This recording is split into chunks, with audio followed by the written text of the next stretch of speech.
representing Kazakhstan, Nuradil, Kairbergenuly.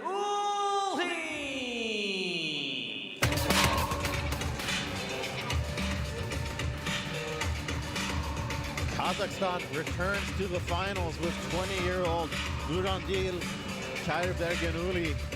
And I gotta tell you, the resilience that this man possesses is amazing. In order to secure his spot here in the finals, he had to endure a very, very tough first round when he faced off with his opponent, where Kairbergenuly was just eating shot after shot after shot. His Uzbekistani opponent was just throwing everything but the kitchen sink on him. Strikes, ground and pound, punches, kicks, and it looked like Kairbergenuly might get finished in the first, but he survived to the second, and then he turned the tables. He put it all on with his opponent and finished him by a TKO. It was a very impressive display. Heavyweights now 120.2 kilograms or 265 pounds, and always an exciting division because there's more power and more weight in the immaf cage, and Nuradil certainly possesses that power. Comes forward like the Terminator, each shot's up like lunch. It's going to be a powerful performance from Kazakhstan.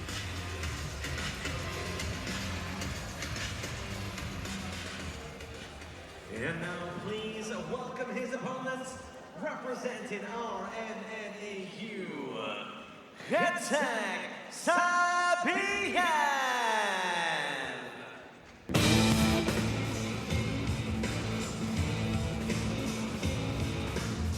Okay, will the final Russian neutral athlete of the juniors secure a last medal, gold medal for the RMMAU? Well, we will see as Khetag Sabeev enters the cage here. So he continue riding on that momentum that his countrymen have established so far. He, of course, has a very well-rounded skill set, but extremely strong in wrestling as well.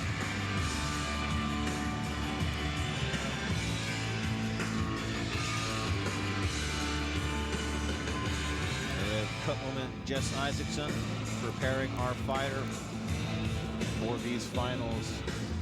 And as we move up in weight, that KO threat just gets bigger and bigger and bigger. All you need is one punch, but that definitely goes double in the light heavyweight or in the heavyweight division.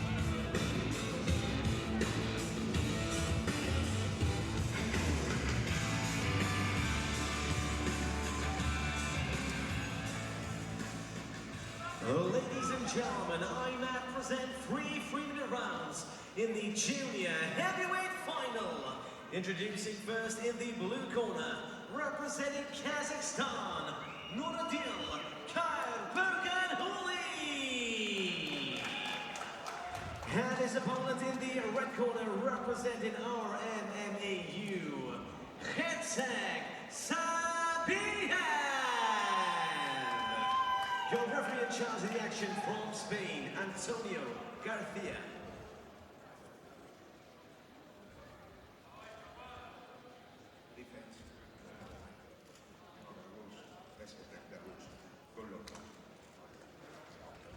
Antonio Garcia in charge of this heavyweight action between Kazakhstan's Nuradil Kairbergenuly in the red corner in the blue corner, and Khetag Sabeev of the RMMAU in the red. As I mentioned in the walk-ins, Nuradil stamped his ticket to the finals by surviving a hellacious first round and then putting it on his opponent, Ansarbek Anvarjanov from Uzbekistan, TKOing him in the second round. Sabeev already looking to establish the top position on the ground. Nice knees to the thigh. Those are going to mount up throughout the fight. He's going to get the Dagestani handcuff here, potentially trying to pull his opponent away from the cage. Great start for the Russian neutral athlete, but I mean, as I mentioned, Nuradil, he knows how to escape a tough situation and snatch victory from the jaws of defeat. I was just so incredibly impressed by his resilience. I mean, a lesser fighter truly would have been finished by the onslaught of Uzbekistan's Ansarbek Anvarjanov, but not Nuradil. He stood fast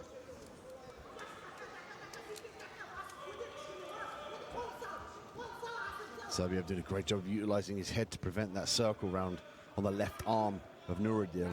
Nuradil wants to circle that left arm around to his left, gain the whizzer, and then look for the underhooks. He needs to do that to be able to get back to his feet. Sabeev with the leg lace. If he drags his opponent away from the cage here, Seb, he can start to walk up the body into the mount. Very good. Oh, there's a Dagestani handcuff. Now on the ground, he's going to open up the ground and pound. He's going to pour on the pressure. The referee's looking in out of his periphery. He's going to get a warning for the back of the head here. Okay, so far Nuradil managing to mitigate some of the danger.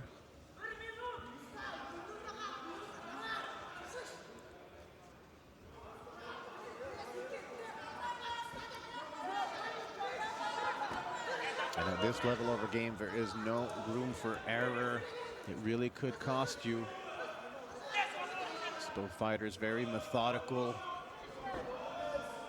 Sabeev countering there. He's going to throw the knees to the body. He's got to be careful about going to the spine. Yeah, it almost looked like one of those into the spine, but it might have just been the Oh, he's angle. nearly in the mount now. If he tries to get his opponent in Nuradil flat backed, he's still holding on to that handcuff.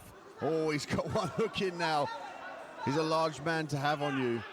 If he can get that right hook in now, he's going to have optimum control over the back. Nuradil did a good job of utilizing the cage to block off that avenue.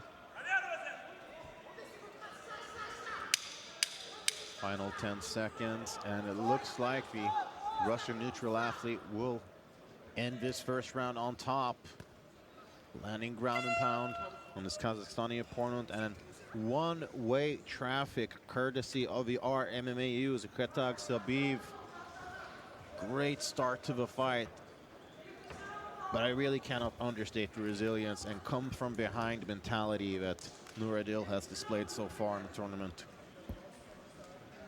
Take a look at the replay here, the jab from Sabeev. And I think he looked for a knee there that prompted Nuradil to look for the takedown, but you can almost certainly argue the case here that Sabeev was able to establish the takedown, stay dominant from the top position. Even on the cage as well, he was so pressureful, really made Nuradil carry his weight. And is that now going to pay dividends for Sabeev to make Nuradil work this hard throughout the fight, trying to get him off, trying to get back to his feet, eating those shots? Is that going to sap the cardio of Nuradil? We'll find out going into the second round.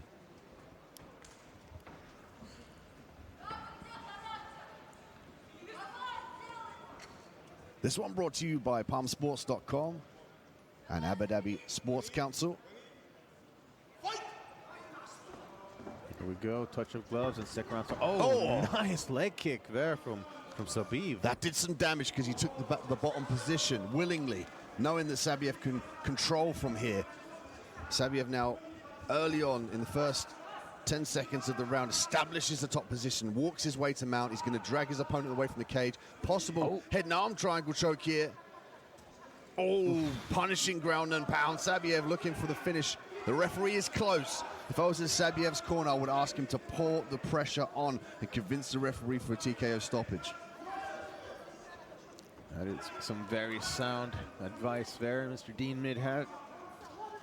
Sabeev not really obliging though.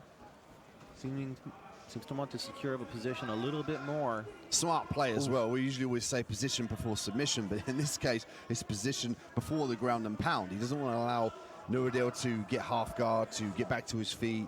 He wants to maintain that top position. That's a smart play.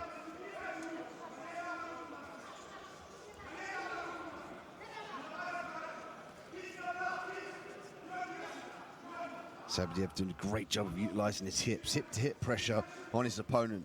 Follows him well. It's kind of like having a parachute drop over you after you jumped out of a plane. It's difficult to find the way out. Sabeev is just, look at the way he's got his hips and his chest connected, and then he's got the handcuff there on the right arm of his opponent, and that opens up that left hand and the left knee. And Dean, what would you say that Nuradil needs to do to get up from his position, because he has spent so much of a fight in a disadvantageous position? Back to his feet. He's got to try and clear that handcuff. He's got to circle that left hand around, get the whiz on underneath the right arm of his opponent, and then look to pummel for the underhooks. Easier said than done for sure. Also, he can stuff the head here to prevent the walk up into the mount from Sabeev.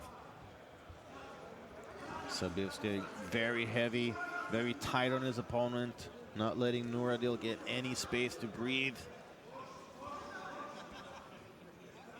I love this position in mixed martial arts. They reach through, handcuff the hand, and they look for the ground and pound. He's going to look for the rear naked choke. Oh, this looks tight, Seb. It does, yeah. The grimace on the face. He's not traditionally on the back here, but there's a big squeeze from these big men. There's the ground and pound. Referee asking just to put the mouth guard back in. Sabeev has got to pull the pressure on here. Both hooks in. He's going to flatten him out. Oh, this is bad for Nuradil. Oh, heavy ground and pound here. Sabeev trying to strike his way to victory at the World Championships. And he does it. Khetag Sabeev scores a second round TKO and thereby a gold medal at heavyweight. The RMMAU have yet another champion.